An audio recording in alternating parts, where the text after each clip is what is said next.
Hello guys, this is Gaurav Batheja and you all are welcome on our YouTube channel. तो guys, जैसा कि आप सब लोग को बहुत अच्छे से पता है कि हम लोग 2020 सीरीज फॉर नीट 2020 जो कि हमारा अल्टीमेट टारगेट है उसके लिए चला रहे हैं, जिसके अंदर हम लोग हर हमारे चैप्टर के 20 मोस्ट इम्पोर्टेंट क्वेश्चंस की बात करते हैं। तो जो गाइज ये वाली वीडियो है ये पार्ट 2 है हमारे सेल वाले वीडियो का। जिन लोगों ने भी पार्ट 1 नहीं देखा है वो पहले पार्ट 1 देख के आए, मैं लिंक डिस्क्रिप्शन बॉक्स में दे रहा हूँ। वीडियो स्टार्ट करने से पहले गाइज एक छोटी सी information, if you are new on our channel then hit the subscribe button and please hit that bell icon so you can get all the new notifications of our video, as well as like and share this video with all your friends. तो चलिए guys, let we start the questions now. तो guys इस question में उसने क्या पूछा है कि water soluble pigment found in plant cell vacuoles. ये क्वेश्चन नीट 2016 में आया है। ऑप्शंस पे थोड़ा सा देखते हैं। First option is guys carotenoids, या बेसिकली जो हमारा कैरोटीन है। तो गाइज जो हमारा कैरोटीन है बेसिकली ऑरेंज या रेड क्रिस्टलाइन पिगमेंट होता है जो कॉमनली गाइज हमें क्रोमोप्लास्ट में मिलता है प्लांट्स के। तो ये वैक्यूल में नहीं मिलेगा हमें। Next option is guys anthocyanin. ये गाइज हमारा बिल्कुल एक वाटर सॉल्युबल पिगमेंट है और गाइज ये रेड हो सकता है, पर्पल हो सकता है, डिफरेंट डिफरेंट कलर का हो सकता है डिपेंडिंग अपॉन द पीएच, मतलब पीएच कितनी है। और ये हमें गाइज बिल्कुल वैक्यूल्स में ही मिलता है। तो हमारा यहाँ का जो ऑप्शन है गाइज वो तो बनता है एंथोसाइनिन इस क्वेश्चन का। लेकिन अपन थोड़ा सा जेंथोफिल्स और क्लोरोफिल्स के बारे में बात करते हैं। जेंथोफिल है जब हमारे गाइज वो ऑक्सीजन कंटेनिंग येलो पिगमेंट्स हैं। बेसिकली ये जो जेंथोफिल्स हैं ऑक्सीजन कंटेनिंग है और येलो पिगमेंट्स हैं, और ये डिफरेंट डिफरेंट फ्लावर्स को, फ्रूट्स को, वेजिटेबल्स को कलर देने के लिए रिस्पॉन्सिबल है। और जो हमारे क्लोरोफिल हैं गाइस, ये तो हम सबको पता ही है कि जो क्लोरोफिल है वो क्लोरोप्लास्ट में पाया जाता है और इसका जो बेसिक फंक्शन है दैट इज फोटोसिंथेसिस। तो इस क्वेश्चन का जो गाइस आंसर बनता है वो बनता है एंथोसाइनिन। नेक्स्ट क्वेश्चन क्या है हमारा guys, which of the following statement regarding cilia is not correct. मतलब सीलिया के रिगार्डिंग इन स्टेटमेंट्स में से कौन सी स्टेटमेंट करेक्ट नहीं है। ये क्वेश्चन है जो वो हमारा AIPMT 2006 में आया हुआ है। तो चलिए गाइस फर्स्ट स्टेटमेंट देखते हैं। Cilia contained an outer ring of 9 doublet microtubules surrounding 2 singlet microtubules. बिल्कुल सही है। हमारे जो गाइस सीलिया और फ्लैजिला होते हैं अपन को पता है उसके अंदर 9+2 का अरेंजमेंट पाया जाता है। 9 डबलेट्स जो आउटर पाए जाते हैं और 2 सिंगलेट जो हमारे इनर में पाए जाते हैं बेसिकली। तो ये अरेंजमेंट 9+2 है, ये ऑप्शन बिल्कुल सही है। लेकिन अपन को ढूंढना क्या है, नॉट करेक्ट। ये भी गाइस देखते रहना कि करेक्ट ढूंढना है नॉन करेक्ट। आधे लोग तो नॉट करेक्ट और करेक्ट के कंफ्यूजन में ही क्वेश्चन गलत कर देते हैं। मतलब पूछा नॉन करेक्ट है, बता के करेक्ट आ गए, पहली स्टेटमेंट देखी करेक्ट है लगाया है और आंसर गलत। अपन को ये नहीं करना है। Second option is the organised beating of cilia is controlled by fluxes of calcium across the membrane. बिल्कुल गलत स्टेटमेंट है ये। क्यों? क्योंकि जो हमारे guys beating of cilia and flagella है या सीलियर और फ्लैजिलर मूवमेंट होती है वो गाइस बेसिकली ATP के थ्रू होती है। मतलब उसमें कैल्शियम के फ्लक्सेस का कोई लेना देना नहीं होता। तो इसने नॉट करेक्ट ही पूछा था हमसे, तो ये हमारा जो आंसर हो जाएगा नॉट करेक्ट का दैट विल बी बी। लेकिन हम थोड़ा सा देखते हैं और ऑप्शंस को भी, क्या कि थर्ड जो हमारा सी ऑप्शन है क्या कह रहा है कि cilia are hair like cellular appendages. बिल्कुल सही है, सीलिया हेयर लाइक अपेंडेजेस होता है जो एक सेल में पाया जाता है। नेक्स्ट ऑप्शन इज माइक्रोट्यूब्यूल्स और सीलिया आर कंपोज्ड ऑफ ट्यूब्यूलिन। बिल्कुल, ये स्टेटमेंट वैसे भी बहुत इंपॉर्टेंट स्टेटमेंट है गाइज। ये स्टेटमेंट बिल्कुल सही है और ये बहुत इंपॉर्टेंट भी है कि जो सीलिया के माइक्रोट्यूब्यूल्स होते हैं वो गाइस ट्यूबुलिन नाम के एक प्रोटीन के बने होते हैं। तो यहाँ पे गाइस जो इस क्वेश्चन का आंसर चला जाएगा वो हमारा बी चला जाएगा। नोट स्टेटमेंट जो करेक्ट नहीं है, लेकिन इसके अलावा जो बची हुई स्टेटमेंट है वो खुद में गाइस एक एक MCQ दे रही है हमें। नेक्स्ट क्वेश्चन क्या है गाइस, इन जर्मिनेटिंग सीड, मतलब ऐसे सीड जिनमें जर्मिनेशन हो रहा है उनमें फैटी एसिड्स आर डिग्रेडेड। मतलब फैटी जो हमारे एसिड्स हैं वो कहाँ पे डिग्रेड होते हैं। तो यहाँ पे जो गाइस ऑप्शंस हैं, ऑप्शन से का ही खेल है। यहाँ पे आपको अगर कुछ भी नॉलेज नहीं है तब भी आप ऑप्शंस देख के बहुत इजीली लगा सकते हो इसको कि गाइस जो हमारे प्रोप्लास्टिड होते हैं ये तो बाद में प्लास्टिड का फॉर्मेशन करते हैं और प्लास्टिड का फैटी एसिड के डिग्रेडेशन से कोई लेना देना नहीं है। तो ये ऑप्शन बिल्कुल नहीं हो सकता। सेम एज माइटोकॉन्ड्रिया, माइटोकॉन्ड्रिया का भी हमारे फैटी एसिड डिग्रेडेशन से कोई लेना देना नहीं है। माइटोकॉन्ड्रिया बेसिकली एनर्जी फॉर्मेशन करता है। तो ये ऑप्शन भी हमारा नहीं हो सकता। यहाँ पे जो ऑप्शन बचते हैं गाइस वो बचते हैं, एक तो हमारा पेरोक्सिसोम, एक बचता है ग्लाइऑक्सिसोम। ये जो हमारा गाइस ग्लाइऑक्सिसोम है it is also type of oxysome. Peroxisome guys बहुत सारे डिफरेंट डिफरेंट बायोमॉलिक्यूल्स के डिग्रेडेशन के लिए होते हैं, लेकिन जो ग्लाइऑक्सिसोम है they are the most important. ये गाइस सिर्फ और सिर्फ फैटी एसिड्स, मतलब बेसिकली फैटी एसिड्स का ही डिग्रेडेशन जो होता है वो किसके अंदर होता है, ग्लाइऑक्सिसोम। तो ये बहुत ही इंपॉर्टेंट जो हमारा स्टेटमेंट भी है और एक बहुत इंपॉर्टेंट एमसीक्यू भी है, और ये AIPMT 2008 में क्वेश्चन आया भी हुआ है, और बहुत चांसेस है कि ऐसा क्वेश्चन रिपीट भी हो। तो इस क्वेश्चन को आप लोग बड़े ध्यान से देखिए। ये गाइस जो हमारा नेक्स्ट क्वेश्चन है ये भी काफी अच्छा क्वेश्चन है, नीट 2019 मतलब प्रीवियस ईयर नीट में ही आया हुआ है। इसमें क्या है कि shorter and longer arm of a sub metacentric chromosome are referred as, मतलब गाइस एक छोटी आर्म जो हमारी क्रोमोसोम की और एक बड़ी आर्म, उसको बेसिकली क्या कहते हैं। तो एक इन्फॉर्मेशनल क्वेश्चन है, तो मैं आपको बता दूं कि जो हमारी छोटी आर्म है गाइस उसको हम पी आर्म बोलते हैं, और जो हमारी बड़ी वाली आर्म है this is known as Q arm. तो इस क्वेश्चन में बहुत ज़्यादा दिमाग नहीं लगाना था, this is a informational question कि the small arm is p arm and the larger arm is q arm. तो हमारा जो ऑप्शन है वो यहाँ पे गाइस चला जाएगा सी। नेक्स्ट क्वेश्चन है गाइस जो हमारा वो क्या है कि which of the following structure will not be common to mitotic cell of a higher plant, मतलब इनमें से वो ऐसी कौन सी स्ट्रक्चर है जो एक हायर प्लांट की जो माइटोटिक सेल है, मतलब जिस सेल के अंदर डिवीजन हो रहा है उससे कॉमन नहीं है। तो बेसिकली गाइस जो फर्स्ट ऑप्शन है that is centriole, second option is spindle fibre, third is cell plate and fourth one is centromere.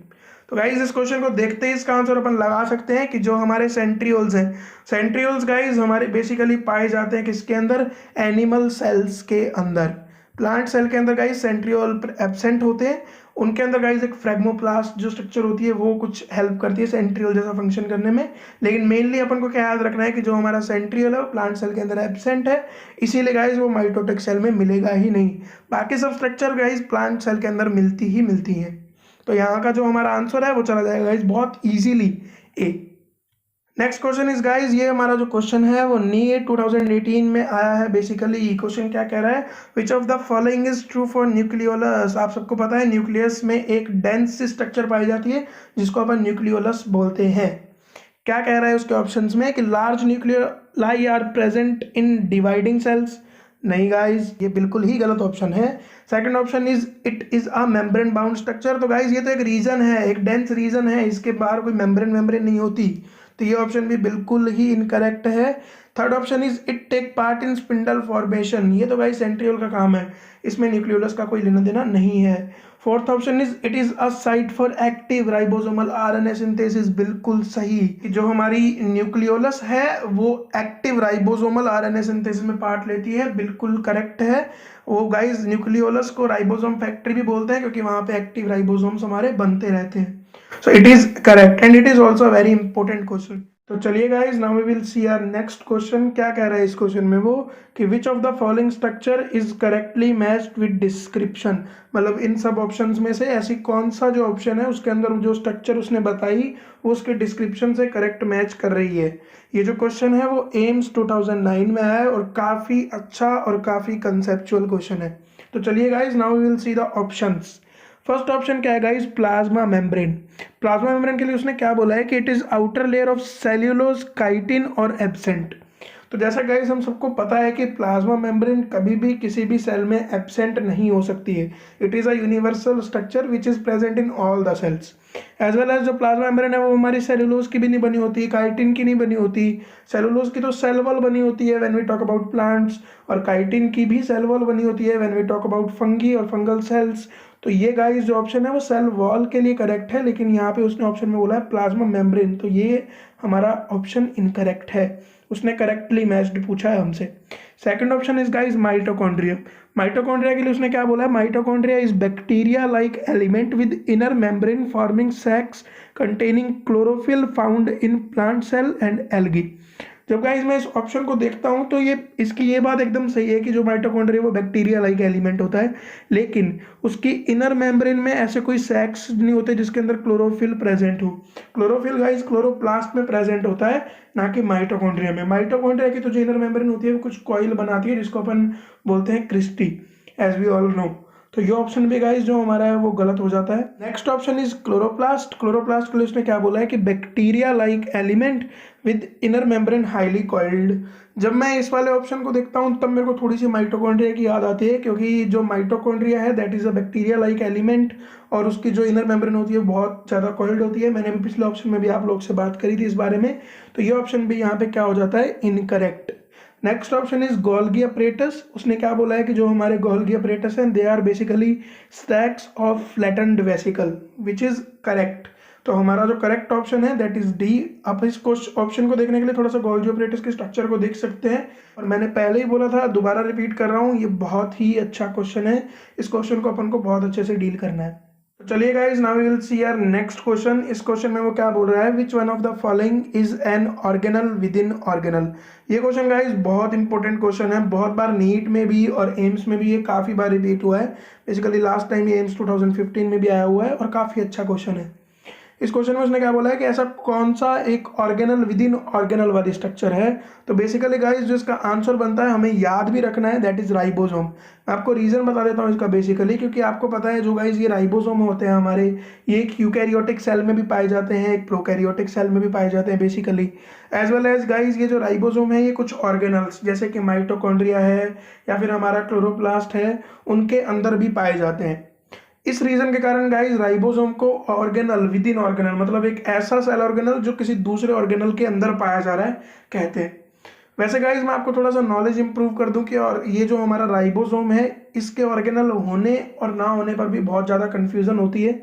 कुछ लोग इसको ऑर्गेनल मानते हैं, एक सेल ऑर्गेनल, और कुछ लोग इसको एक सेल ऑर्गेनल मानने से मना कर देते हैं, लेकिन वो एक अलग बात है, वो एक अलग चर्चा का विषय है। यहाँ पे हमें क्या याद रखना है कि जो हमारा राइबोसोम है that is a cell organelle within an cell organelle. तो ये गाइस मैं दोबारा बोल रहा हूँ, it is very important question, it is basically 5 star question, और ये कभी भी रिपीट हो सकता है।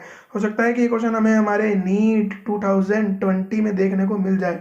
ओके गाइज, तो ये बहुत ही अच्छा क्वेश्चन है हमारा। तो चलिए guys, now we will see our next question. ये जो क्वेश्चन है वो हमारा नीट 2018 में आया है। उस साल के मोस्ट कंट्रोवर्शियल क्वेश्चंस में से था ये क्वेश्चन, क्योंकि बहुत से लोगों को मतलब ऐसा लग रहा था कि एनसीईआरटी में नहीं है, और बहुत विवाद भी हुआ था इस क्वेश्चन के ऊपर। लेकिन उस क्वेश्चन को अपन थोड़ा सा कंसेप्चुअली समझने का ट्राई करते हैं। इसमें अपन को इनकरेक्ट देखना है कि इनमें से कौन सी स्टेटमेंट इनकरेक्ट है बेसिकली।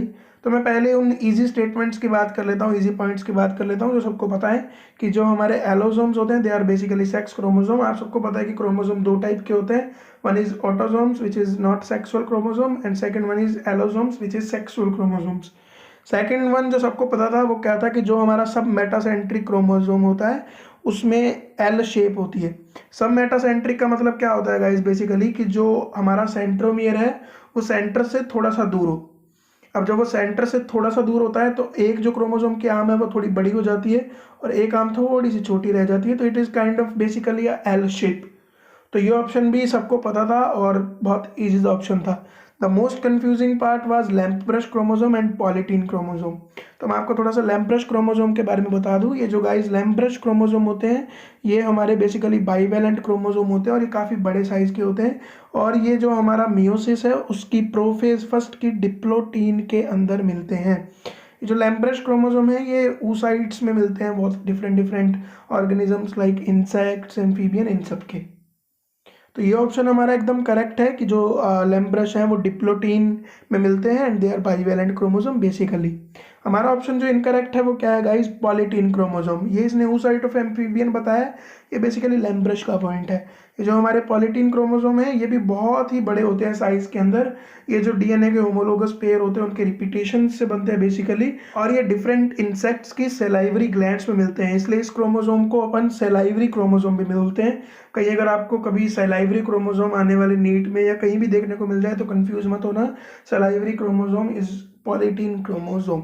तो हमारा यहाँ का ऑप्शन चला जाएगा, वो चला जाएगा डी, विच इज क्योंकि उसने इनकरेक्ट पूछा है और हमारा डी ही क्या है, इनकरेक्ट। तो चलिए गाइज अब हम लोग हमारे इस वीडियो के लास्ट क्वेश्चन की बात करते हैं। ये क्वेश्चन काफ़ी अच्छा है और काफ़ी इंपॉर्टेंट भी है और एम्स के अंदर आया हुआ है 2016 के अंदर।